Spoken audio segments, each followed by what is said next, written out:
Chairman Kwan, No, I've wanted to meet you for... not interested.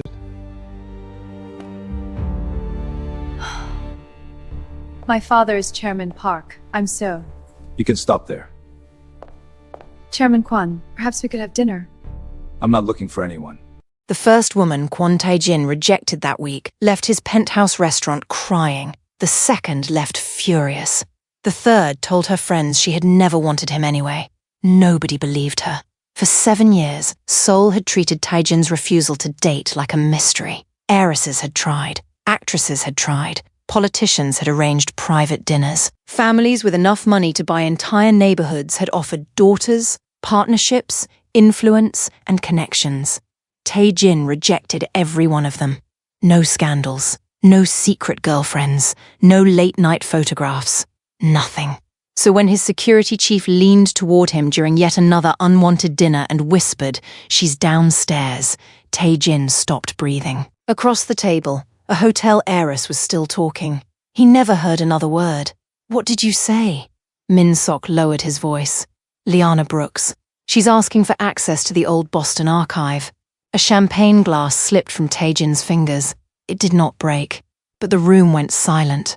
At the far end of the restaurant, director Han Sung-won noticed everything, especially Tae-jin's face. "Excuse me," Tae-jin said. The woman across from him stared. "You're leaving?" "Yes. For what?" Tae-jin was already walking away. "For someone I should have answered 7 years ago." Downstairs, Liana Brooks stood beneath 20-foot marble columns, holding a folder against her chest while a receptionist explained for the third time that the files she wanted required chairman-level approval. Liana was 32, composed, elegant, and becoming less patient by the second. "If the records belong to the redevelopment case," she said, "your chairman does not get to bury them because his company purchased the property. I understand, Miss Brooks, but give them to her." Liana turned. Tae-jin stood 20 feet away. The cold billionaire every financial magazine described as unreadable suddenly looked anything but. His shoulders were rigid. His eyes were fixed on her. And for one strange second, Liana felt as though she had walked into a conversation that had been happening without her for years. Tae-jin. He had imagined hearing her say his name again. In none of those fantasies had she sounded this irritated. "You came yourself? My assistant has the flu. You should have called me." "I did." His gaze shifted slowly toward the receptionist. The man went pale. Liana noticed. "That expression," she said, "is exactly why normal people don't like calling billionaires." Something almost human touched Tae-jin's mouth. "Release the archive." The receptionist bowed. Liana frowned. "You didn't even ask which archive." "I know which one." "That's unsettling. You always say that when I know something before you tell me." Her expression changed, because he should not have remembered that. They had barely spoken in 7 years. Before Tae-jin became the feared chairman of Hanyul Crown, before people whispered that half the city's underworld answered when he made a phone call, they had met in Boston. Liana had been finishing law school and volunteering nights at a community legal clinic. Tae-jin had arrived one winter evening with blood at his eyebrow and arrogance in his voice. She took one look at his expensive coat and said, "If you're rich enough to be rude, you're rich enough to go to a hospital." He laughed. Nobody spoke to him like that. She cleaned the cut anyway. 3 weeks later, he returned with a donation. Liana sent it back. He returned again. And again. By spring, he had stopped pretending the clinic was the reason. Then one night, he disappeared. No goodbye, no call, no explanation. 7 years later, he stood before her looking as though he remembered every second. The receptionist returned with the authorization. Liana took it. "Thank you." She walked toward the exit. Tae-jin watched her leave. Min-sok appeared beside him. "You're going to let her walk away again?" "Yes. You waited 7 years. I know. You rejected half of Seoul. I know. And now she's standing in your building." Tae-jin's jaw tightened. "She's safer when I'm not part of her life." Behind them, Director Han quietly closed the restaurant door. He had heard enough. If you already think Tae-jin is hiding more than regret, subscribe now, because Liana is about to discover that 7 years of silence were never as empty as they looked. 3 days later, Liana learned Hanyul Crown had purchased the building where her legal foundation rented 2 floors. She went directly to Tae-jin's office. His secretary stood up. Miss Brooks, the chairman has let her in. Tae-jin had not even looked toward the door. Liana entered carrying the acquisition notice. You bought my building. I bought 12 buildings. Ours happened to be one of them? Yes. You're lying. Yes. She stopped. Why? The previous owner planned to terminate every non-profit lease. So you bought the property. Yes. And kept our rent unchanged. Yes. And this was a business decision? No. That answer landed harder. Liana stared at him. Then what was it? Tae-jin stood. Something I should explain when I can explain all of it. That sounds exactly like the man who vanished 7 years ago. His expression hardened. You still hate me for that. I don't hate you. Worse. Yes. She stepped closer. Why did you disappear? Before he could answer, the door opened.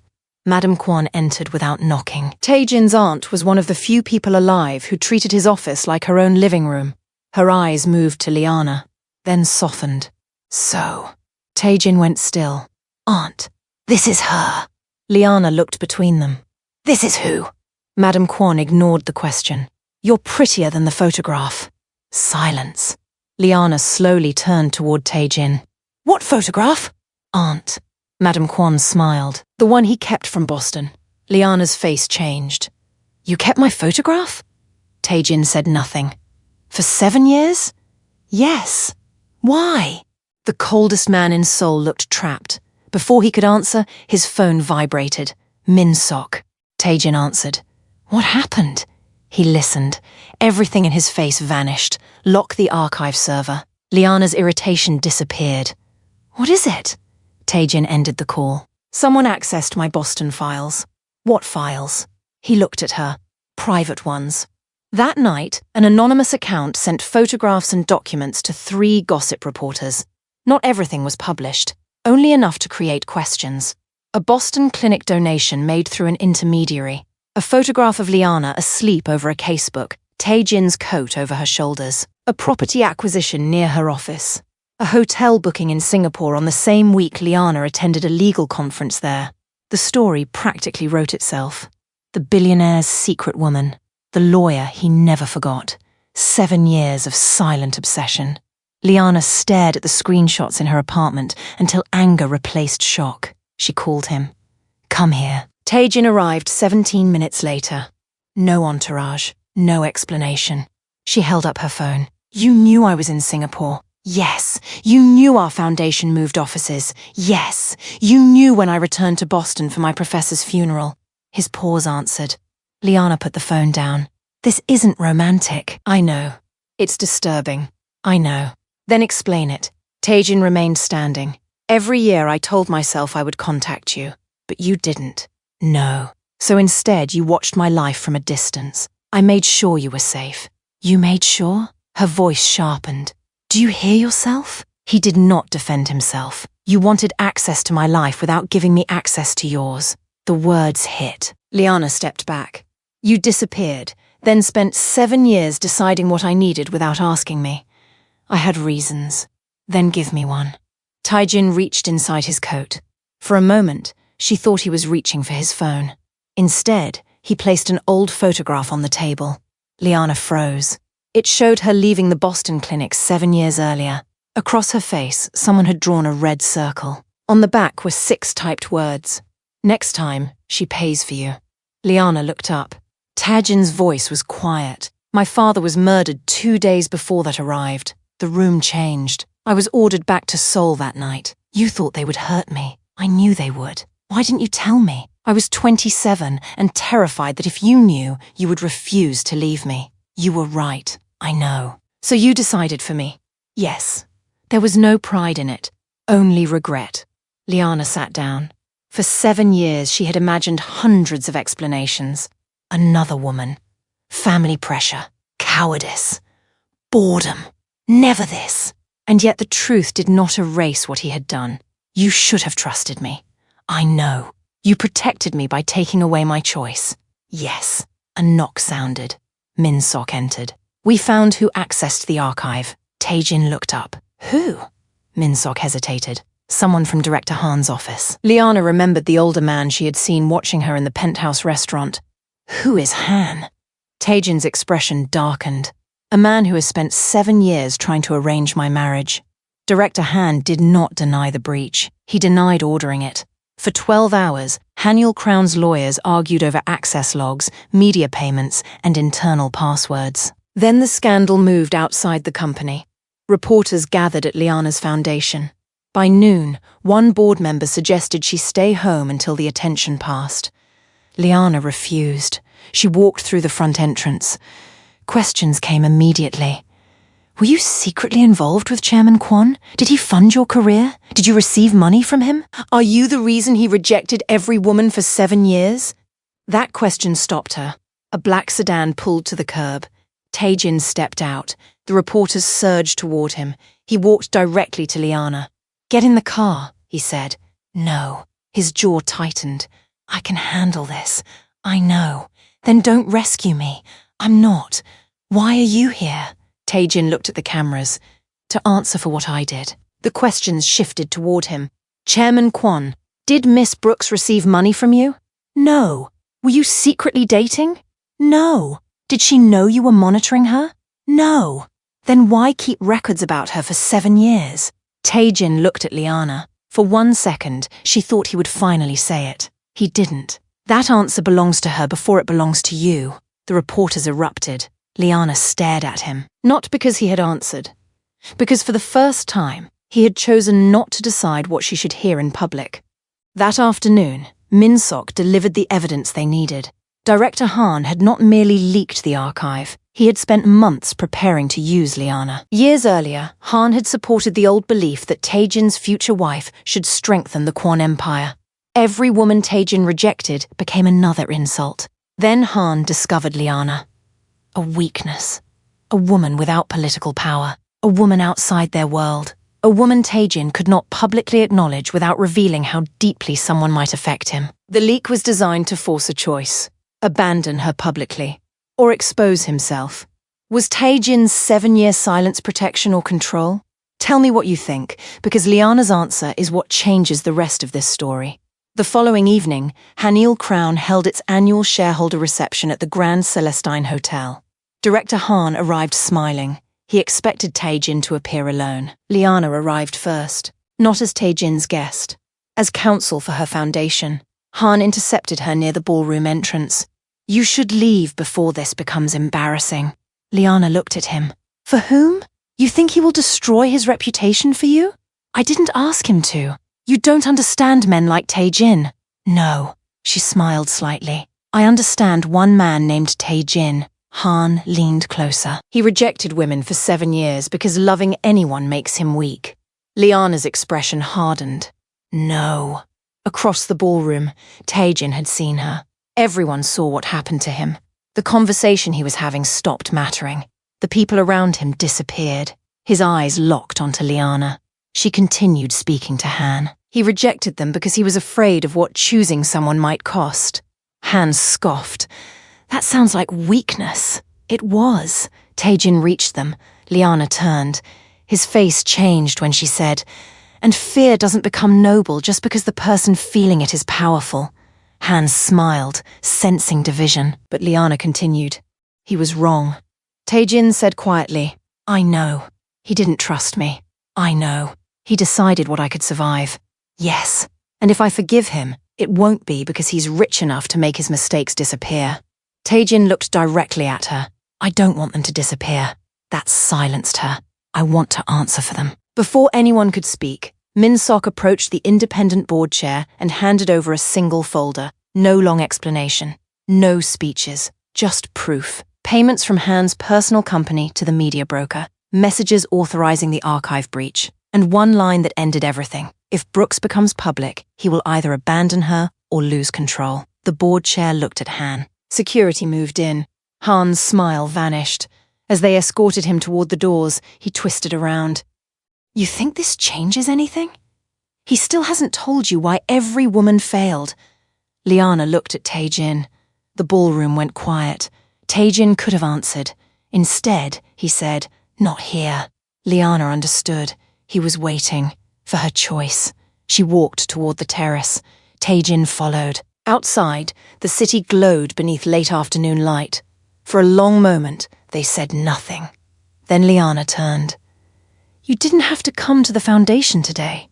I know. You didn't have to admit what you did. I know. And you didn't answer that reporter's question. No. Why? Because 7 years ago I made your choices for you." His voice lowered. "I won't do it again." Something inside her softened. Not completely, but enough. "I'm still angry. You should be. I still don't trust you completely. I know. If you buy another building because I work inside it, I'll sue you. I assumed you would. And no more tracking where I travel. Agreed. No secret security. I'll ask. No disappearing. Never again." She stepped closer. "And no more rejecting women because you're too stubborn to tell the woman you actually want." Tae-jin almost smiled. "You think that's why?" Liana narrowed her eyes. "You rejected actresses, heiresses, diplomats' daughters, and half the women photographed beside you. I noticed. Why?" He looked at her. 7 years of restraint sat between them. But before he could speak, the terrace doors opened. One of the women Tae-jin had rejected earlier that month stepped outside. Behind her came 2 society reporters and several guests. She laughed lightly. "Don't worry, Miss Brooks. Tae-jin doesn't choose anyone." Liana looked at him. The woman continued. "He never has." Tae-jin's gaze never left Liana. "May I?" Liana's heartbeat changed. "May you what?" He took 1 step closer. The entire ballroom was watching through the glass. "Answer the question I should have answered 7 years ago." Liana understood, and whispered, "Yes." Tae-jin touched her hand. Nothing more. He waited until she moved closer herself. Then he kissed her. Gentle, certain, public. Every voice behind the glass disappeared. One woman covered her mouth. Another stared. The reporters froze before lifting their cameras, because everyone understood at once. The billionaire who had rejected every woman for 7 years had never been waiting to fall in love. He already had. The woman was Liana Brooks, and the kiss exposed what Tae-jin had spent 7 years refusing to say. When he pulled back, Liana looked at him. "So that's your answer?" "No." She blinked. That was the short version. Despite herself, she laughed. Inside, cameras flashed. Tae-jin ignored them. "I loved you before I knew what losing you would cost." Her smile disappeared. "I spent 7 years pretending distance changed that." His voice broke slightly. It didn't. This time, there was no mystery left between them. Only consequences. And choice. Liana touched his hand. "I'm not marrying you next week." Tae-jin blinked. Behind the glass, Min-sok laughed. "You haven't even taken me on a proper date. I can arrange one tonight. No helicopter." Tae-jin looked offended. "No private island." More offended. "And you're not buying the restaurant." "Liana, make a reservation." "I don't know how." "I know." 6 months later, he did. A year later, Tae-jin proposed in the Boston legal clinic where they first met. This time, he asked instead of deciding. Liana made him ask twice. Not because she had not heard. Because watching the feared chairman of Haniel Crown become nervous amused her more than it should have. They married the following spring. No political arrangement, no business alliance, no hidden contract. Just 2 people who had finally learned that love was not protection without permission. And years later, when an interviewer asked Tae-jin the question everyone still remembered, "Why did you reject every woman for 7 years?" He looked across the room at Liana. "I wasn't waiting for a woman." She smiled. "I was waiting for her." If you believe love means choosing someone without taking away their choice, subscribe for more stories where the strongest ending is earned, not given.